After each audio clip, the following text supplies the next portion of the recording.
soloing, you can vary that a little bit.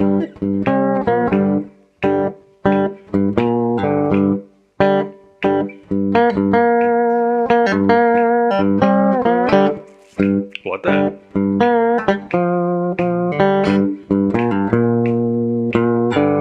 Okay, so what am I doing there? Just riffing around on the 3rd fret. Always sort of heading back to there as my resolution. It's a 1 chord piece, so all the stuff we did in cadences before, out the window. There's no cadences here, it's just 1 chord. But what we can use from that is this idea of resolving back to the 1, the strong 1 note. Or to the 5 is another note that we can resolve to, but the 1 is, again, stronger. Okay? We create tension by...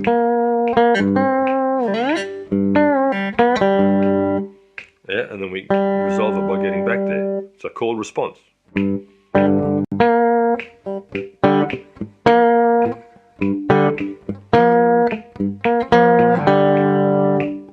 Yeah, really simple things, but if you use these ideas of repetition, variation, and tension release, you can make very interesting music with it.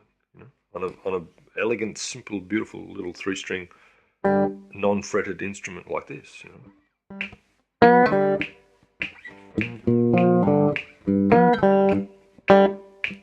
I love 1 chord tunes for all those reasons. You got so much scope. It's like Miles Davis playing modal music. You know, after all the madness in bebop, you bear it down, bring it down to 1 or 2 chords, 3 chords with a lot of modal music, and you have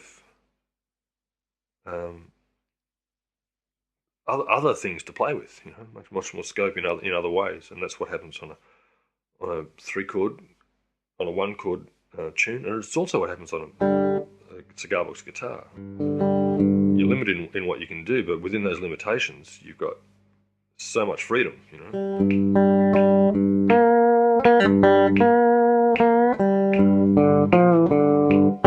Now we'll learn later about other notes to play besides just the flat 3 all the time and the 5 all the time, and we'll learn about different scales and stuff in the next lesson.